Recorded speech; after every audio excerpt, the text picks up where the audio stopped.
पण जो झालं धान कापून ना झाला का बा त्या मशीन वाल्याला सांगून ठेवलं 8 दिवस झाला त्याच्या मागे फिरतो तर तोही वाल ठगवून राहिला. तिकडे बायाले का सांगून ठेवलं धान काप्या तर त्या ठगवून राहिल्या. त्या नाही म्हणतात. माणूस म्हणजे विचारात पडून गेला कास्तकारी करावा कसा का करावा. अरे उड सपा धान झोपून गेला बया बांध्या झुरा होऊन गेला. झोपण्या लागे माणसाला टेन्शन पाय.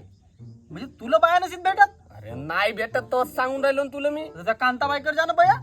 कांताबाईला विचारलं. कांताबाई म्हण 2 दिवसाचा कोणाचा तर कापायचा आहे म्हण तर तो होच नाही तर कसा हो म्हण तुला म्हण. शांताबाईकर जा शांताबाईकर. शांताबाईला विचारलो हातावर इरा आला म्हण धान लवकर लवकर कापत होतो तर तेही बंदच आहे म्हण आता.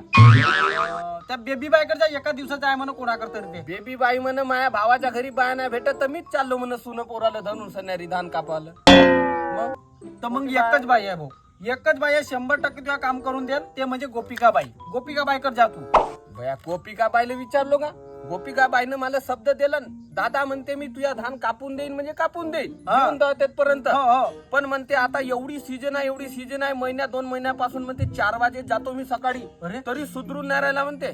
तर तुझ्या घरचा धान म्हणते जानेवारी फेब्रुवारी महिन्यात कापून देईन म्हणते. मग आता काय करशील. आता काय करू तर मग आता बाया माणसाचा जमाना आहे ना दिलो तिला ठेका म्हणलो काप जानेवारी फेब्रुवारी मध्ये. मी तवरिकलं म्हणलं रिलॅक्स मध्ये झोपतो आता.